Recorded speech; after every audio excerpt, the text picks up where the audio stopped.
A 10-year-old girl flying alone for the first time.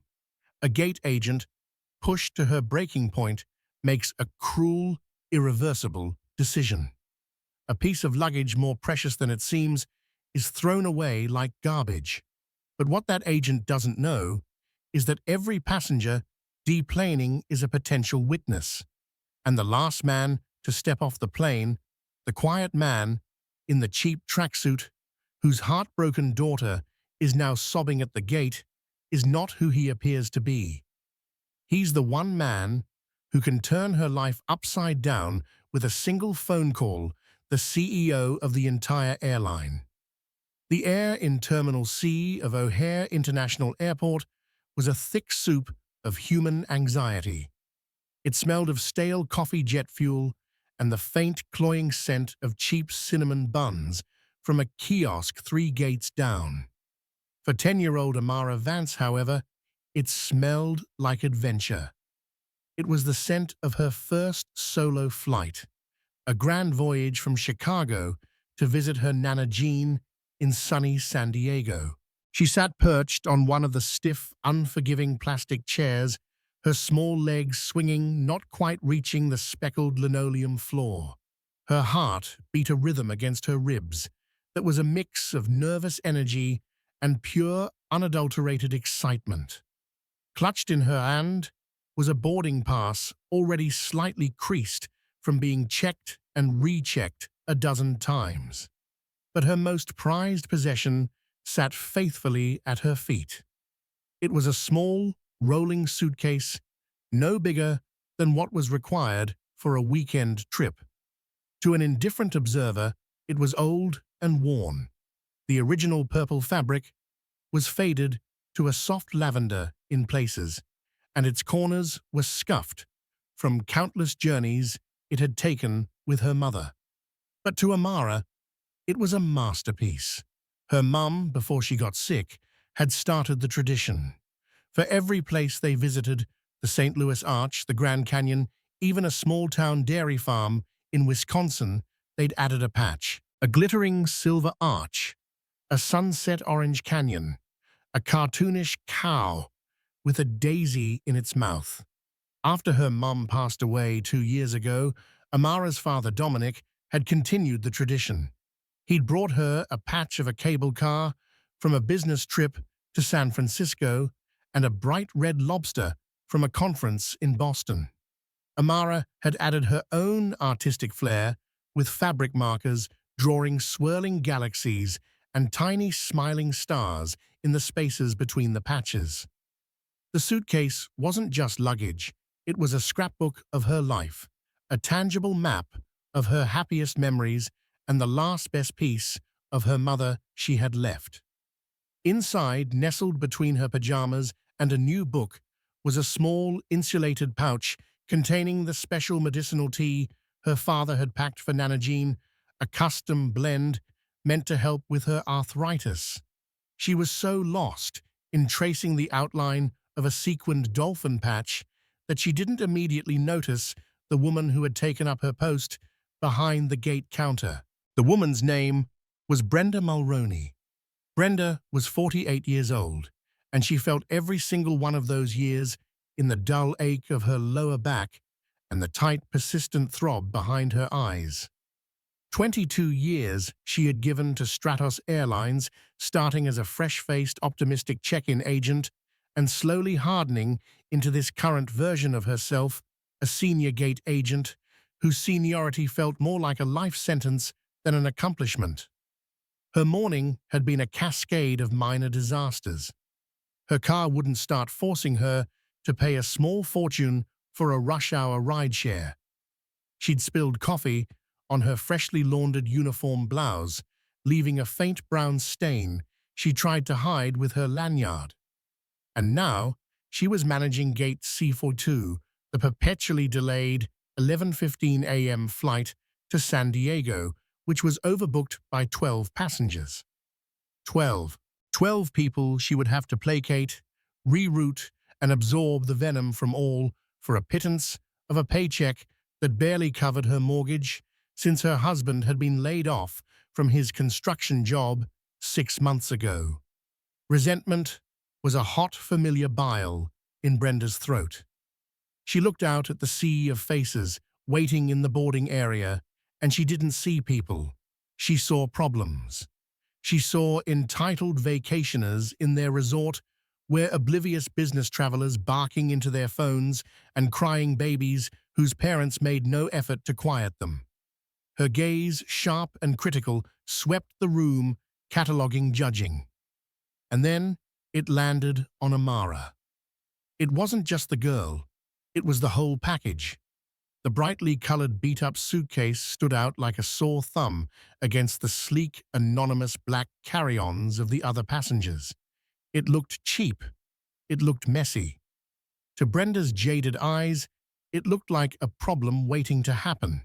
She felt a muscle in her jaw twitch. It was always the ones with luggage like that who tried to bend the rules, who held up the boarding process, who seemed to coast through life with a blissful ignorance that Brenda found personally offensive. Now boarding Group 1, she announced, her voice a flat, metallic monotone that cut through the terminal's chatter. We would like to remind all passengers that we are expecting a completely full flight.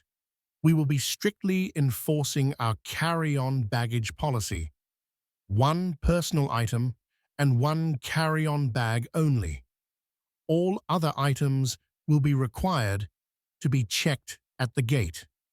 She watched the first-class passengers and the platinum status flyers shuffle forward. Her eyes, however, kept drifting back to Amara and her vibrant, battered suitcase. Amara was in Group 3, plenty of time. As Group 2 was called, the tension in the boarding area began to mount. The overhead bins were filling up fast. Brenda felt a grim sense of satisfaction. This was her domain. Here, behind this counter, she had a modicum of power in a life that otherwise felt powerless. She could enforce the rules. She was the gatekeeper. "Ladies and gentlemen, I want to reiterate," she announced, her voice sharper this time. "Due to the full capacity of this flight, we anticipate running out of overhead bin space. Any carry-on bags that do not fit in the sizer will need to be checked. There will be no exceptions." Her eyes locked directly on Amara's suitcase. It was, by all appearances, a standard-sized carry-on. It would have fit, but Brenda had already decided that it wouldn't. The suitcase had become a focal point for all the frustrations of her day, her month, her year. It was a symbol of everything that wasn't orderly, pristine, and compliant. Finally, she called for Group 3. Amara stood up, her little hand gripping the handle of her suitcase. She beamed a smile at Brenda as she walked forward, a pure, innocent offering of goodwill. Brenda did not return it. "Boarding pass," she said, her tone clipped. Amara held it out. Brenda scanned it with a flick of her wrist. The machine beeped its acceptance. "Stop!" Brenda commanded, holding up a hand as Amara made to move past the counter. The suitcase. Amara looked down at her treasured bag. "Oh, it's my carry-on." "It looks too big," Brenda stated flatly. It was a lie, a blatant, baseless lie. "You need to put it in the sizer." She pointed to the blue metal cage next to the counter, the dreaded enforcer of airline policy. A few other passengers in line grumbled at the delay. Amara, flustered but obedient, wheeled her suitcase over and tried to fit it into the frame. It was a bit snug because of the wheels and the worn fabric that puffed out slightly, but with a gentle push, it would have slid right in. "See, it fits," Amara said, her voice small. "I see it being forced in," Brenda countered, her voice rising. She enjoyed the feeling of authority, the way the other passengers quieted, the way the girl's cheerful demeanor began to crumble. "You are damaging the equipment. Take it out. It has to be checked. But my dad said I could carry it on." Amara stammered, her eyes starting to well up. "It's special. My mum..." She decorated it. The mention of her mother sent a pang of real panic through Amara's chest. The thought of her suitcase being thrown into the dark, cavernous belly of the plane where it could be lost or further damaged was unbearable. For Brenda, the girl's plea was like gasoline on a fire. Special. Everyone thought their junk was special. Everyone had a sob story. She'd heard them all. It was just another tactic to get away with something. Airline policy doesn't care if it's special. Brenda sneered the word, dripping with sarcasm. It's holding up my line. Either we check it or you don't fly today. What's it going to be? Tears now streamed freely down Amara's cheeks. Please, she whispered, her voice cracking. Please, you can't. There's medicine for my grandmother in there. It was the wrong thing to say. To Brenda, it sounded like a desperate last-ditch lie, and it infuriated her. How dare this child try to manipulate her with a story about a sick grandmother? All medications should be kept in your personal item as per federal regulations. Brenda snapped, her voice cold and loud for the benefit of the entire gate area. So now you're telling me you've improperly packed medication. That's another violation. She was cornered, and the injustice of it all made Amara feel dizzy. She didn't know what to say. She just shook her head, clutching the handle of her suitcase as if it were a lifeline. This was the final straw for Brenda. The girl's silent defiance, her tears, the garish suitcase, it all coalesced into a single point of unbearable irritation. She saw her stalled career, her mounting bills, her useless husband. She saw a world that gave and gave to others, but only took from her. And in that moment of bitter, irrational rage, she made a decision. She strode around the counter, her sensible shoes squeaking on the floor. Her face was a mask of thunder. With a strength that surprised even herself, she wrenched the suitcase from Amara's grasp. No, Amara cried out, a raw, piercing sound of pure distress. I have a schedule to keep, Brenda declared to the stunned onlookers. We do not have time for this nonsense. Ignoring the gate-check tags, ignoring the standard procedure for gate-checked bags that would ensure it got to the final destination, Brenda wheeled the little purple suitcase past the boarding door. But she didn't head for the jet bridge ramp where the baggage handlers were waiting. Instead, she marched 10 feet in the opposite direction towards a large gray industrial-sized trash receptacle that stood near the wall used by the cleaning crews for flight refuse. With a final, contemptuous grunt, Brenda Mulroney lifted the suitcase, the scrapbook of a child's life, the last piece of her mother, the carrier of medicine for her grandmother, and threw it into the bin with a sickening thud. She wiped her hands on her uniform trousers, as if cleaning them of something foul, turned and marched back to her podium. Next, she barked, her eyes burning with a terrible, triumphant fire, not even glancing at the small, sobbing girl she had just broken. The thud of the suitcase landing in the trash bin echoed in the sudden, cavernous silence of the gate area.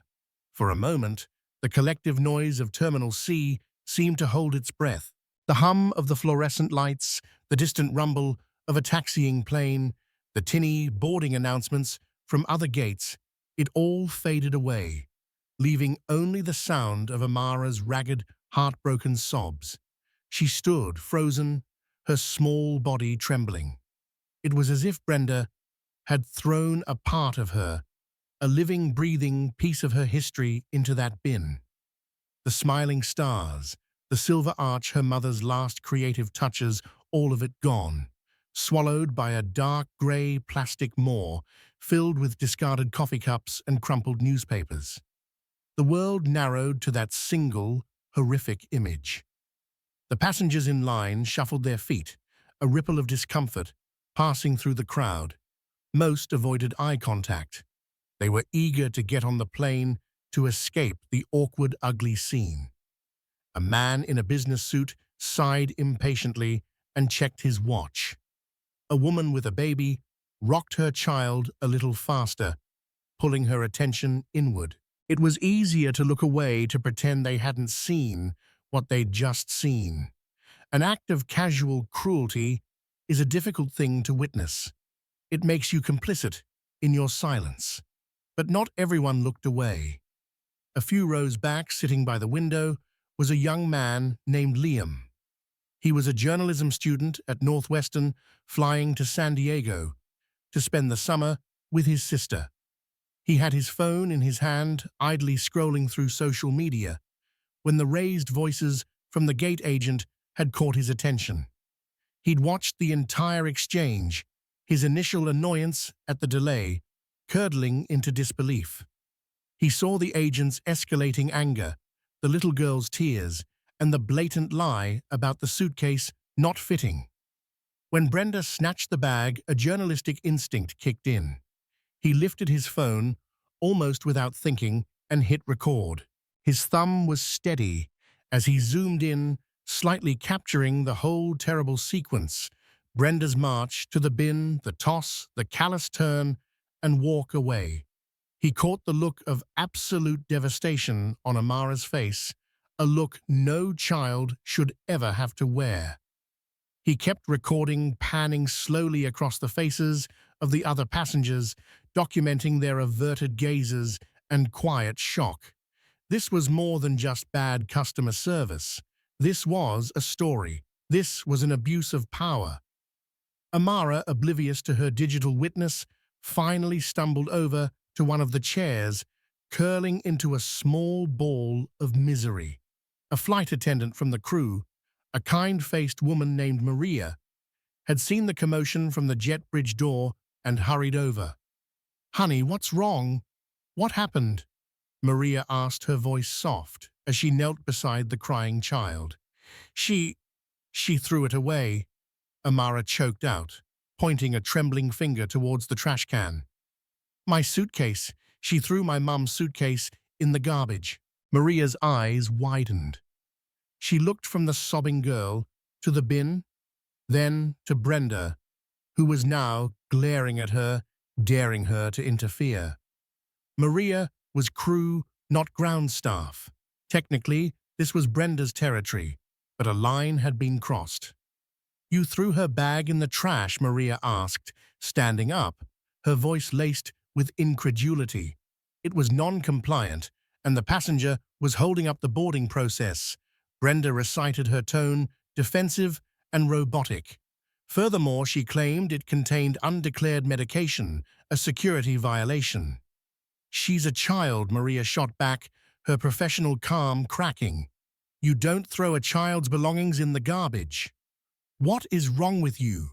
The confrontation was escalating, and the final passengers were now squeezing past them, eager to be free of the toxic atmosphere. Just as the argument was about to boil over, the last of the deplaning passengers from the inbound flight trickled through the jet bridge door.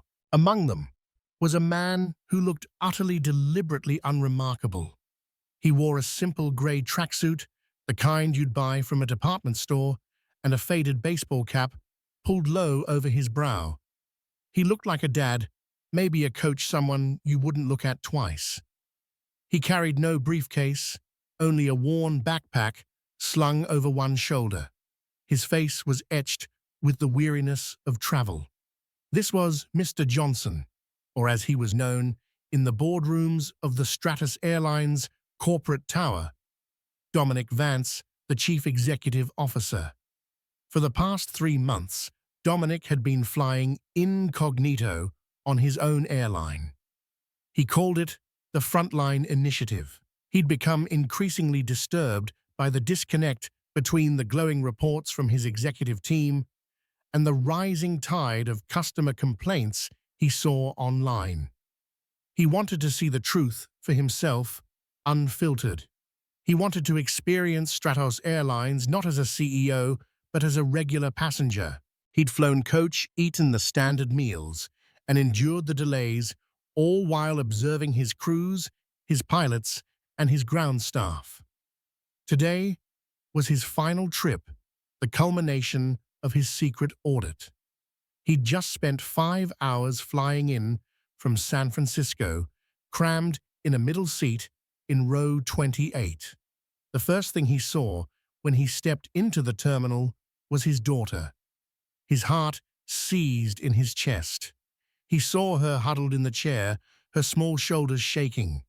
He saw the flight attendant kneeling beside her, and the gate agent Brenda standing stiffly with a look of furious indignation. He knew Amara's spirit. She was a tough, cheerful kid. To see her this broken meant something terrible had happened. All thoughts of his corporate mission evaporated, replaced by a singular primal focus, his child. He walked towards them, his steps measured and quiet.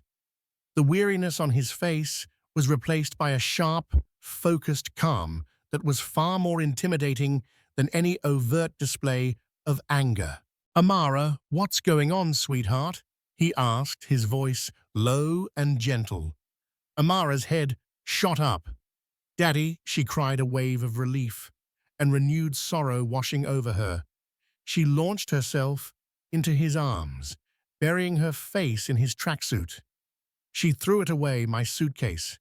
She threw it in the big trash can. Dominic held her tight, stroking her hair. He looked over her head, his gaze finally settling on Brenda. He didn't raise his voice. He didn't need to. The sudden, intense pressure of his stare was enough. "You're the gate agent?" he asked. It wasn't a question. It was a statement. Brenda, seeing only a man in a cheap tracksuit, bristled with renewed self-importance. This must be the father. Another problem to deal with. "Yes, I am," she said, crossing her arms.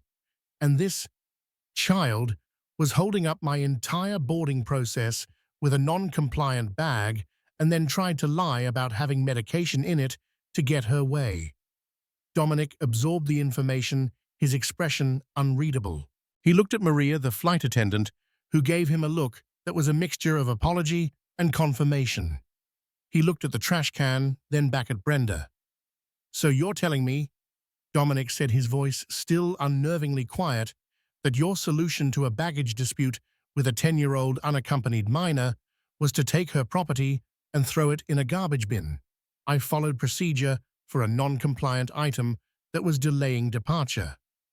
Brenda insisted, though a tiny flicker of doubt had finally sparked within her. There was something in this man's eyes, a hardness, a confidence that didn't match his clothes. "Show me that procedure," Brenda Dominic said, reading her name from the tag pinned to her stained blouse. "Show me the page in the Stratus Airlines employee manual that tells you to dispose of a customer's private property in a trash receptacle." He used her name. The quiet authority in his voice was growing, and for the first time, Brenda felt a genuine tremor of fear. She had no answer. There was no such procedure. Her bluff had been called. I made a judgment call," she stammered, her defensive wall beginning to crumble. "A judgment call," Dominic repeated the words, hanging in the air like ice crystals. He gently eased Amara behind him, shielding her. He took a step closer to the counter, his 5'11" frame seeming to tower over Brenda. "You made a judgment call that humiliated a child. You made a judgment call that destroyed her property. You made a judgment call that brought shame to the uniform you're wearing and the company I own." The last three words landed with the force of a physical blow. Brenda's mind stuttered. "The company I own." It didn't compute. It was impossible. She stared at the man in the rumpled tracksuit, the faded baseball cap, the generic sneakers. This couldn't be. It was a joke. A threat from an irate, unhinged father. You, what?" she managed to say, a nervous, incredulous laugh escaping her lips. "You own Stratus? Yeah, right. And I'm the Queen of England. Sir, if you don't lower your voice, I'm going to have to call airport security. Dominic didn't smile. His face remained a granite mask of cold fury. That won't be necessary, Brenda, he said, his voice dropping to a near whisper. He pulled his phone from his backpack. They're already on their way. The air crackled with a new kind of tension. Brenda's derisive laugh died in her throat, replaced by a knot of cold dread. She stared at the man, at Mr. Johnson, searching his face for a sign that this was all an elaborate, insane bluff. She found none. What she saw was a terrifyingly calm certainty, a complete absence of doubt. It was the calm of a man who held all the cards. He wasn't looking at her anymore. His attention was on his phone. He swiped the screen and pressed a single contact from his favorites. He didn't have to look it up. The phone barely had time to ring once before it was answered. "Frank, it's Dominic," he said, his voice low, but carrying with absolute clarity in the quieted gate area. Liam, the journalism student, was still recording, his heart pounding with the thrill of the unfolding drama. This was the climax. "I'm at gate C42 at O'Hare," Dominic continued, his eyes flicking back to Brenda, pinning her in place. "I need you and the head of station security here, now. We have a level 4 employee conduct incident and a potential child welfare issue." There was a pause. Brenda could almost hear the frantic scrambling on the other end of the line. Frank Donaldson was the general manager of Midwest operations for Stratos Airlines. He was Brenda's boss's boss's boss. He was a name on memos, a corporate ghost she'd seen once at a holiday party 5 years ago. The thought of him appearing here, summoned by this man in a tracksuit, was so surreal it made her feel lightheaded. "No, I'm not calling from the office, Frank," Dominic said, a flicker of impatience in his tone. "I'm standing right here. I was on flight 734 from SFO. Yes, the Frontline Initiative. It's over." He paused again. "And Frank, you might want to bring HR." He disconnected the call without saying goodbye. The finality of the click echoed louder than a gunshot. He slipped the phone back into his backpack and turned his full, undivided attention back to Brenda. Her face had gone from flushed with anger to a pasty, sickly white. The name Frank Donaldson and the phrase Frontline Initiative, a rumored top-secret CEO project she'd heard whispers about, had shattered her reality. It was true, all of it. This man, this father of the girl with the ugly suitcase, was Dominic Vance. The world tilted on its axis. The stained blouse, the overbooked flight, the argument with her husband, all her petty grievances vanished, replaced by a singular, all-consuming terror. She looked at her hands, which were trembling. She had not just reprimanded a passenger. She had not just disciplined a child. She had performed an act of petty, vindictive cruelty in front of the one man who held her entire professional life in his hands. And she had done it with relish. I didn't know," she stammered the words, tasting like ash in her mouth. It was the most pathetic of excuses, and she knew it. "You didn't know," Dominic's voice was dangerously soft. "You didn't know I was the CEO. Is that what you mean, Brenda?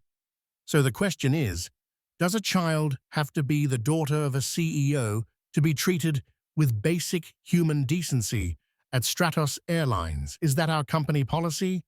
Do we only extend kindness to the wealthy and the powerful? Is that the training you received?" Each question was a hammer blow, dismantling what little was left of her composure. He wasn't yelling. It was worse. He was dissecting her, his words precise and devastating. The flight attendant, Maria, stood by, with Amara looking on with a mixture of awe and horror. She had seen gate agents be rude before, but this was a corporate reckoning of biblical proportions. Within 90 seconds, a testament to the sheer panic, Dominic's call must have induced two figures in smart suits came power-walking down the concourse, followed closely by two uniformed airport security officers. The first man, portly and red-faced, was Frank Donaldson.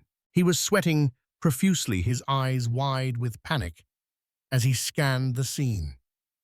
"Mr. Vance, sir," he gasped, skidding to a halt. He looked at Dominic's tracksuit and baseball cap, and a flicker of confusion crossed his face before he suppressed it. He knew who he was talking to. "We came as soon as we got your call." "What's happened?" Dominic didn't look at him. He kept his eyes locked on Brenda. "Ask your senior gate agent," he said coldly. "Ask her what her judgment call was regarding my daughter's luggage." Frank's head snapped towards Brenda.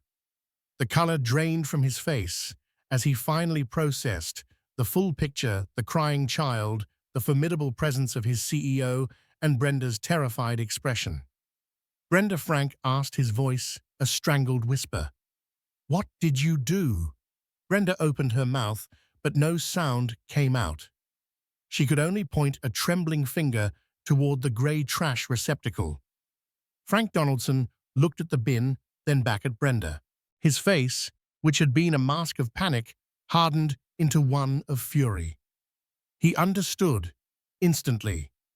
The potential liability, the PR nightmare, the sheer idiotic cruelty of the act, it all crashed down on him. "You did what?" he hissed. One of the security officers, following everyone's gaze, walked over to the bin. He peered inside, then looked back at the group, his face grim.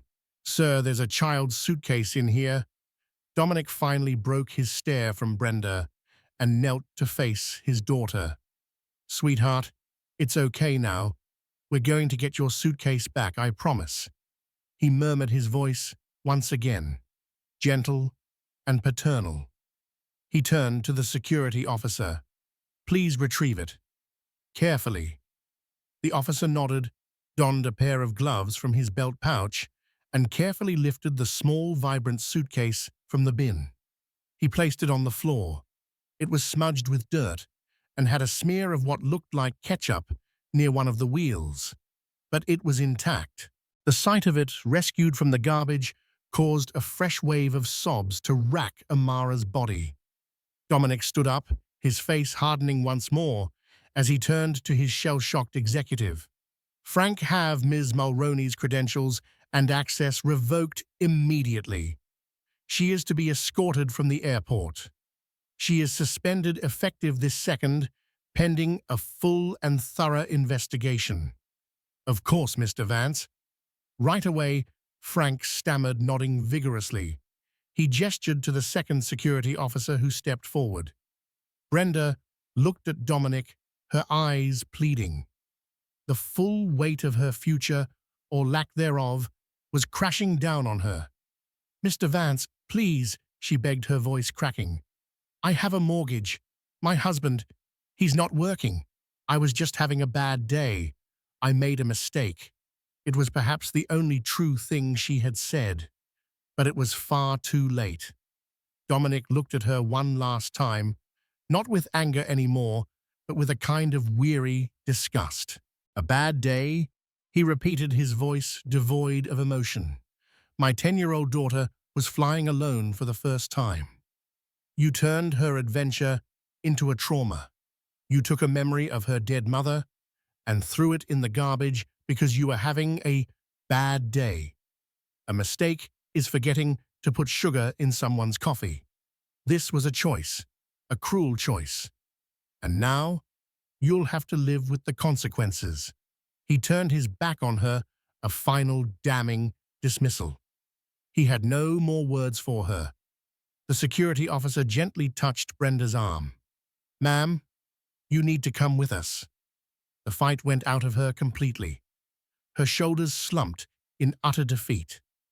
As the officer led her away from the gate, past the staring faces of airport staff from neighboring gates who had gathered to watch the spectacle, a single devastating thought repeated in her mind: I threw it all away.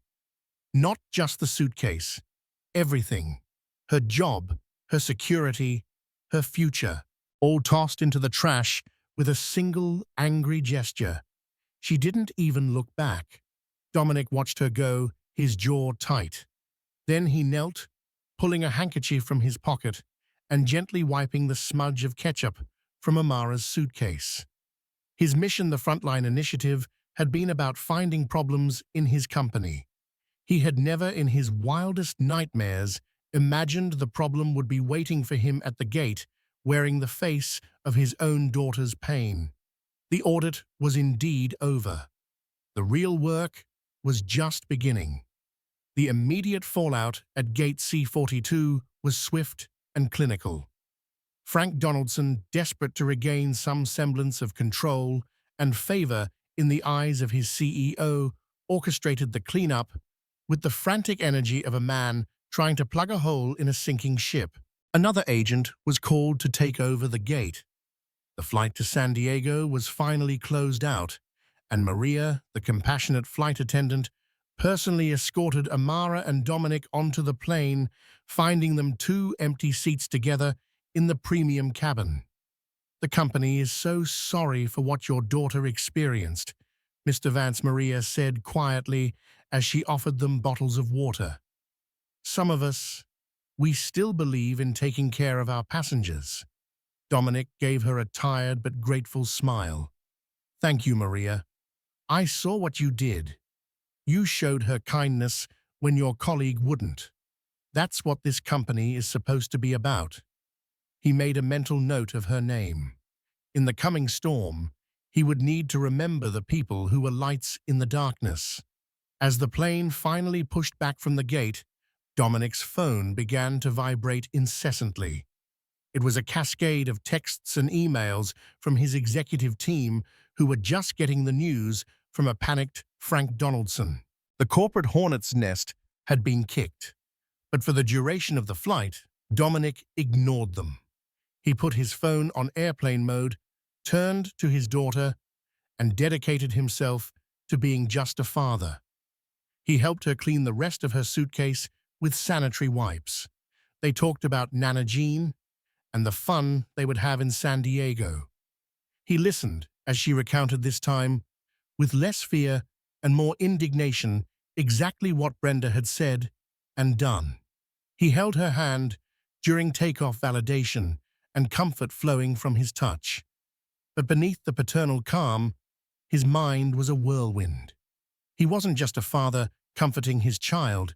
He was a CEO processing a catastrophic failure in his own system. The rot he had suspected existed was not just a matter of inefficient processes or grumpy employees.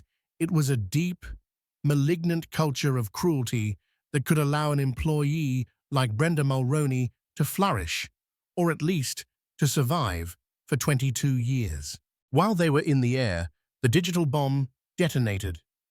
Liam, the journalism student, had been sitting in his seat in coach, his mind racing. He had the video.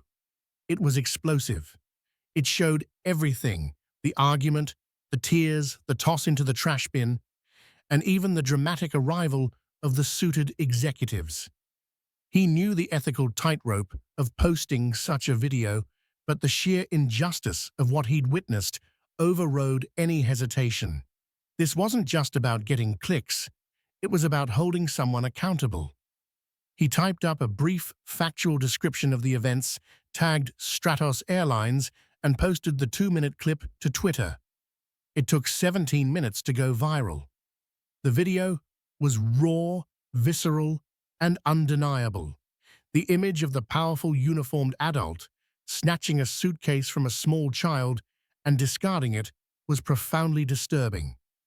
The audio captured Brenda's sneering, sarcastic tone and Amara's heartbreaking sobs. It was a perfect storm of corporate malfeasance and human drama. By the time Dominic and Amara's flight landed in San Diego, the hashtag Stratus. Shame was the #1 trending topic in the United States. The video had been picked up by major news outlets. The story was on CNN, Fox News, and the homepages of countless websites. Aviation bloggers were dissecting it frame by frame. Parenting forums were ablaze with outrage. Stratus Airlines' corporate communications department was caught completely flat-footed. Their carefully crafted image of a friendly, reliable airline was being torched in real time. Dominic switched his phone off airplane mode as they taxied to the gate. It immediately erupted in a frenzy of alerts, a digital scream of corporate panic. He saw a text from his head of communications, urgent viral video from ORD. "We have a 5-alarm fire. Call me ASAP." He ignored it for the moment. His priority was getting Amara to her grandmother. Nana Jean was waiting for them at the arrival's curb, her warm smile a comforting beacon after the day's trauma. The reunion was tearful and joyous. As Dominic loaded their bags into her car, placing Amara's precious purple suitcase carefully in the trunk, he finally told his mother-in-law what had happened. Jean's warm expression hardened. "That woman," she said, her voice tight with a grandmother's protective fury, "needs to understand that you don't put your hands on another person's child and you don't put your hands on their memories." She looked at the suitcase. That was the last gift Amelia gave her. The mention of his late wife's name solidified Dominic's resolve. This wasn't just a business problem anymore. This was personal. Back in Chicago, Brenda Mulroney's life was disintegrating. After being escorted out of the airport like a common criminal, her access badge confiscated, she had taken a taxi home in a state of deep shock. She walked into her small, tidy bungalow to find her husband Tom on the couch watching a sports replay. "How was your day?" he asked, not looking up from the screen. "I was suspended, Tom," she said, her voice hollow. I think I'm going to be fired." That got his attention. He sat up, his face a mixture of confusion and annoyance. "Fired? For what? Did you mouth off to that idiot supervisor of yours again?" Brenda began to explain her version of the story, painted with strokes of self-pity and justification. She'd been stressed, the girl was being difficult, the suitcase was non-compliant, she had only been trying to maintain her schedule. But as she spoke, the words sounded increasingly flimsy even to her own ears.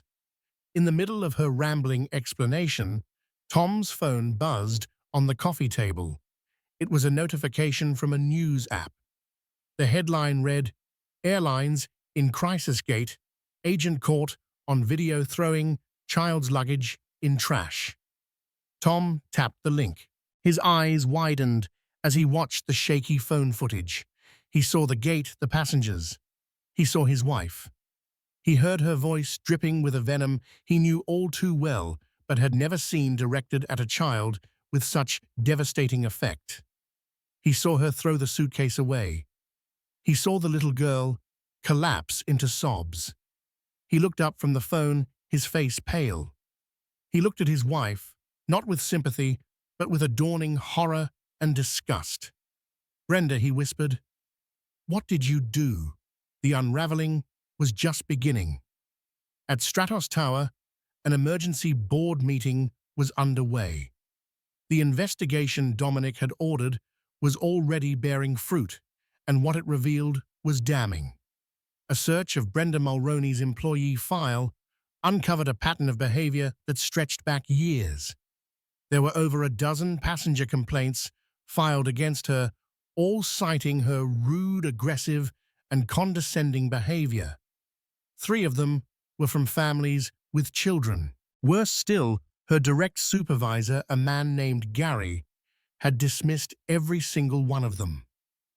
He had consistently rated her as meeting expectations in her performance reviews, adding handwritten notes like, Brenda is a no-nonsense agent who keeps her flights on time. He had protected her not because they were friends, but because her aggressive enforcement of policies made his own performance metrics look good. Her on-time departure rates were the best at the station. Gary had traded basic human decency for a better spot on a spreadsheet. He was complicit. The rot ran deeper than one disgruntled employee. And then came the detail that turned a PR crisis into a legal nightmare. The investigation team, prompted by Dominic, had finally spoken to a distraught Amara on the phone with her grandmother present. She explained about the special tea for Nana Jean's arthritis that was inside the suitcase. The company's legal department immediately flagged it. Brenda had been informed of medication in the bag. Whether she believed it or not was irrelevant. By seizing and discarding the bag, she had potentially interfered with the delivery of a medical treatment, opening the airline up to a massive lawsuit under the Air Carrier Access Act and several other regulations. The video had been the match. The history of complaints was the kindling. The supervisor's complicity was the gasoline. And the medicinal tea was a keg of dynamite. Brenda Mulroney hadn't just made a mistake. She had systematically, and with the tacit approval of her manager, created a multi-million-dollar catastrophe for Stratos Airlines. Her bad day was about to get infinitely worse. The reckoning was not a single event, but a brutal cascading series of them. It was a storm that Dominic Vance, now back in Chicago and seated at the head of a massive mahogany table in the Stratos Tower boardroom, was determined to pilot his company through no matter how turbulent the passage. The viral video had been viewed over 100 million times across all platforms. The company's stock had taken an 8% nosedive in the first 24 hours, wiping out nearly $500 million in market value. They were not just the subject of news reports anymore. They were the butt of jokes on late-night television. The brand was toxic. "This is not about one employee anymore," Dominic announced to the grim-faced board members and executives. His voice was cold, sharp, and cut through the panicked murmurings. "This is about our soul. What happened to my daughter was not an anomaly. It was a symptom of a disease we have allowed to fester, a culture that prioritizes schedules over people, rules over reason, and power over compassion. That ends today." His words were not just for the room. They were a declaration of war on the corporate inertia he had been fighting against since becoming CEO. The Frontline Initiative had given him the diagnosis. Brenda Mulroney had given him the mandate for radical surgery. The first incision was swift and deep. Brenda Mulroney and her supervisor, Gary, were terminated, effective immediately. Their firings were announced in a public statement drafted not by the PR department, but by Dominic himself. It was uncharacteristically blunt for a corporate communication. It didn't hide behind vague language like "the employees are no longer with the company." It stated clearly that their actions were a profound violation of our values and basic human decency, and that an internal investigation had revealed a pattern of behavior and managerial negligence that is unacceptable. For Brenda, the news arrived via a sterile courier letter. By then, she was already a prisoner in her own home. Her address had been leaked online. News vans were parked on her street. Her phone rang incessantly with calls from reporters and increasingly from people screaming obscenities at her. She had become one of the most hated women in America. Tom, her husband, could barely look at her. His shame was a palpable presence in their small house. Their quiet, strained life had become a public spectacle, and he blamed her entirely. "You couldn't just walk away. You couldn't just be a decent person for 5 minutes." He'd yelled at her, holding up his phone to show her another vicious online comment. "You've ruined us, Brenda. Ruined us." The hard karma, however, was only just beginning to accumulate its crushing weight. The Vance family, after consulting with their lawyers, filed a lawsuit against Stratos Airlines. It was a strategic move orchestrated by Dominic himself. He was in effect suing his own company. It was a radical, unprecedented step designed to show the public and his own employees that the accountability would be total and transparent. The lawsuit didn't ask for a token amount. It sought significant damages, all of which Dominic publicly pledged would be used to establish a new charitable foundation. The foundation, to be named Amelia's Wings, after his late wife, would be dedicated to two things: funding travel for underprivileged children who had never had the chance to fly, and creating a robust nationwide passenger advocacy group. The airline wouldn't just apologize, it would pay, and that payment would be used to empower the very people it had failed. Brenda Mulroney was named as a co-defendant in the lawsuit. Suddenly, she wasn't just unemployed and infamous. She was facing financial ruin. The airline's insurance would cover the corporation, but she was personally liable for her intentional malicious actions. Lawyers informed her that she could lose her house, her savings, everything. The weight of her single, angry act was now threatening to crush the entire life she had, however, miserably built. The investigation continued its relentless path through the company. Dominic, armed with the data from his undercover flights and the specifics of the O'Hare incident, initiated a top-to-bottom audit of all customer-facing departments. Frank Donaldson, the Midwest operations manager, was demoted. Two other station managers, who had similar, though less egregious track records of ignoring complaints, were let go. A new mandatory training program was developed, created in partnership with leading diversity, equity, and inclusion consultants. It was called the Amara Vance Protocol. It used the video of the incident, with Amara's permission, as a training tool, a stark and unforgettable lesson in what not to do. Every single one of Stratos's 60,000 employees, from the baggage handlers to the board members, was required to complete it. Dominic himself led the first session, standing before his top 200 executives. "Watch this," he said, as he played the video on a large screen. "Don't look away. I want you to see the moment we failed.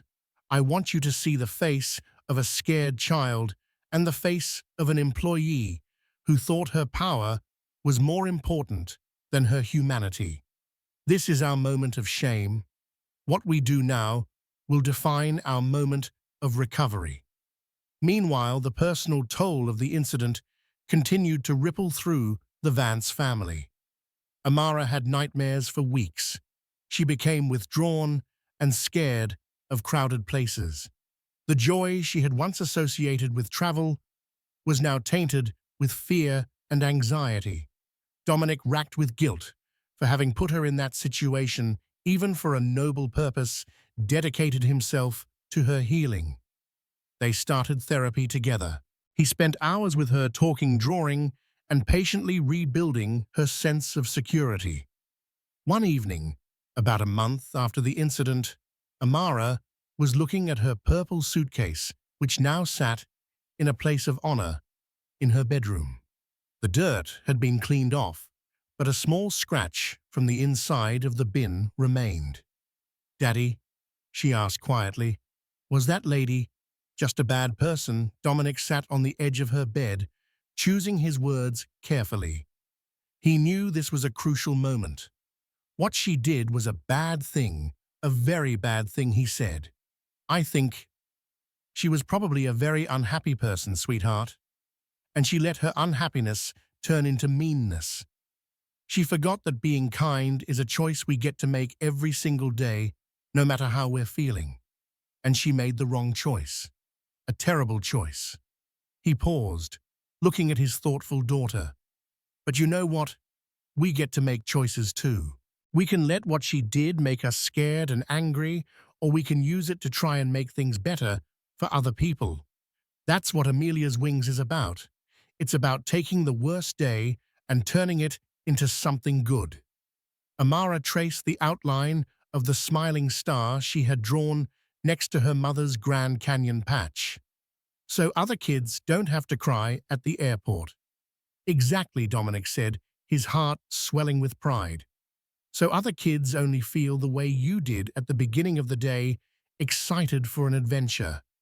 A small smile returned to Amara's face for the first time in weeks. In that moment, Dominic knew they would get through this.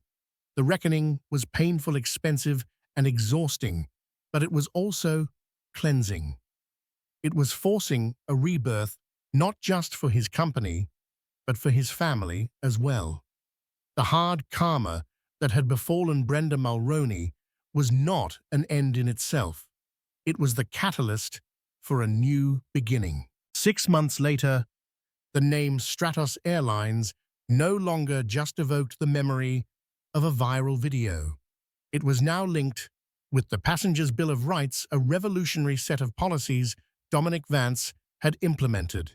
At its heart was the Amara Vance Protocol, a zero-tolerance policy for passenger abuse. The company's reputation was healing. Change was real. For Brenda Mulroney, those 6 months had been an education in the brutal physics of consequence.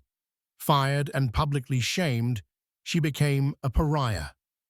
The lawsuit, though settled by the airline, held her personally liable for her malicious actions, forcing the sale of her home. Her husband Tom, unable to bear the financial ruin and social disgrace, left her with a short blaming note. Her name, now infamous through a simple Google search, rendered her unemployable. The brief, fiery satisfaction of her anger at the gate had systematically incinerated her own life, leaving her utterly alone with the cold ashes of her bitterness. This was the hard karma, not just a lost job, but a desolate life, architected entirely by her own choices. On a bright, crisp autumn morning, a different kind of energy filled a private gate at O'Hare.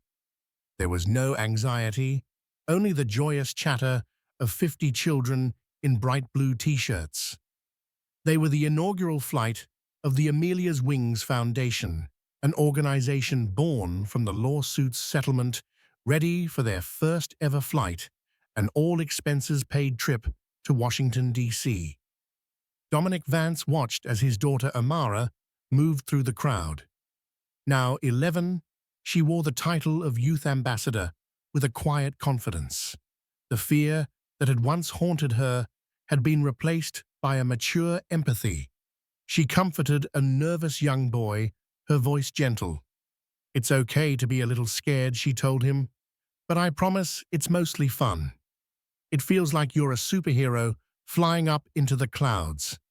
Dominic's heart swelled with pride. He saw his late wife's compassion shining through his daughter. He watched as Amara stepped to a small podium to address the group. "Hi, everyone," she began, her voice steady. "A while ago, something bad happened to me in this airport. Someone was unkind, and it made me feel scared of flying. But my dad taught me that you can't let one bad day or one mean person ruin all the good adventures you're supposed to have." She looked at the eager faces. "My mum Amelia loved to travel. She believed seeing the world makes our own worlds bigger. Today we all get to have a good adventure and make our worlds a little bigger." The room erupted in applause. Later, as they watched the children board, Amara stood beside her father. Her original purple suitcase, the one that had started it all, was safe in her room. The small scratch from the trash bin was a faint scar on the faded fabric, a badge of honor. "I'm going to keep my old suitcase forever," she said. It was no longer a mark of a trauma, but a testament to her resilience.